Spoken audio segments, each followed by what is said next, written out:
Good morning.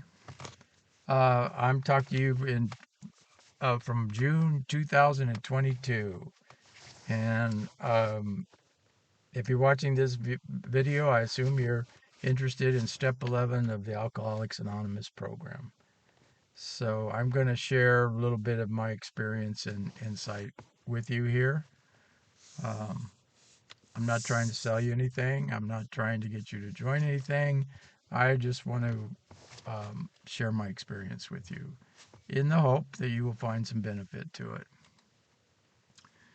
So, I first got exposed to AA in 1972. I was about 22 years old with a childhood friend. That was my first exposure. And later on, uh, I was in an institution and I attended AA meetings there twice weekly for about a year. Afterwards, um, I I became the secretary for a very large Saturday night speakers meeting in Orange, California at the Orange Friendship Club. Whether that club still exists, I have no idea. I probably should look it up. But and I also became an intergroup rep uh, for them at that time, and uh, uh, I became involved in the H&I committee also. So I've had a lot of exposure to Alcoholics Anonymous. Literally thousands of meetings over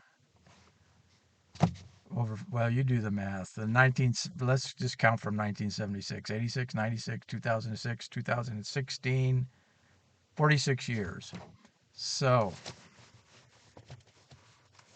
and I won't bore you with any more details. I think that's enough for the you. And through God's grace, I've completely overcome my alcohol and drinking problem for many years. And so I make this video in the hopes that you find some value of it and maybe even some practical suggestions that will help you. And I want to focus on step 11 of the Alcoholics Anonymous program. And I'm going to read to you from third edition of Alcoholics Anonymous. And this is the book that was being used when I came into AA. There's two previous editions. And if you're an AA buff and you haven't read the previous editions, I recommend it, especially the first edition of Alcoholics Anonymous, and read some of the stories in the personal testimonies in the first edition, and it may be an eye opener for you. And I intend to do a little video about that in the future. But at any rate, I'm going to read the step to you for those of you that aren't aware of it, or even those that are aware of it. So it says, step 11, sought through prayer and meditation to improve our conscious contact with God as we understood Him, praying only for the knowledge of His will for us and the power to carry that out. So I don't know a searching person in the world that would probably disagree with that, and and I don't. And if you go further on in the book, it gives some practical suggestions here about step 11. But in my humble opinion, uh, well, even the authors of the book, they said we realize we only know a little, and more will constantly be revealed to you. So I'm not going to read the whole thing because that would be too long and boring for most people. But I'm going to read this final paragraph towards the final part of the step, and this is on page 87 of the third edition. I'll just read it to you. If circumstances warrant, we ask our wives or friends to join us in morning meditation. If we belong to a religious denomination which requires a definite morning devotion, we attend to that also.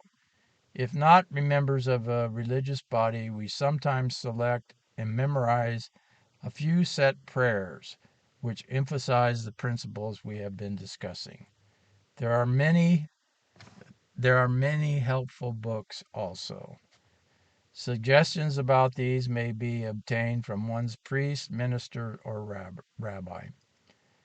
Be quick to see where religious people are right. Make use of what they offer. And that's what I'm going to talk about. So, the book of Alcoholics Anonymous itself says suggestions. There are many helpful books also. Suggestions about these may be obtained from one's priest, minister, or rabbi. So, I'm going to give you, well, I'm not a priest, minister, or rabbi. I don't know what I am.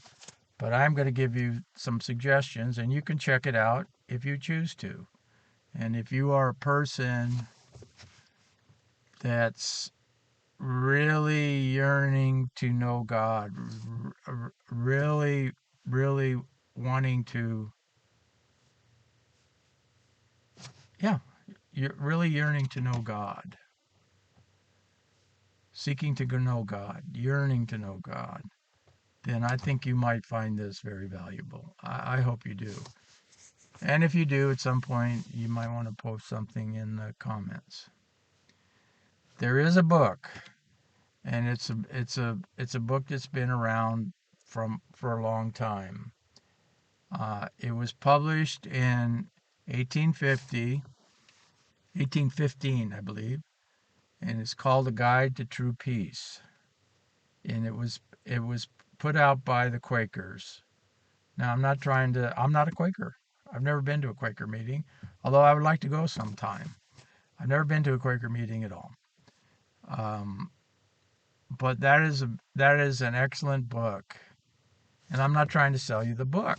The book is online free. If you do a Google search and look for A Guide to True Peace, and you'll find some sites that have yeah, you can buy it for $5 or $6 off Amazon or something, but you can also find some sites where the PDF can be downloaded free into your computer and read what it has to say, because it's a very good book. And that's what I have to share with you. Um, I don't know if the book is enough, but it shows the way.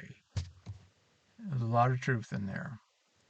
I'm also going to provide a link to you here, down here, to Christian meditation, and it's free. You don't have to pay anything for it. You don't have to join anything. It's just free. So you don't have a lot to lose. You can check it out. You might want to even check out some of the testimonies there. But I'm telling you, my personal experience is um, once I started meditating, um, I started waking up and seeing things about myself that were hidden, that I did not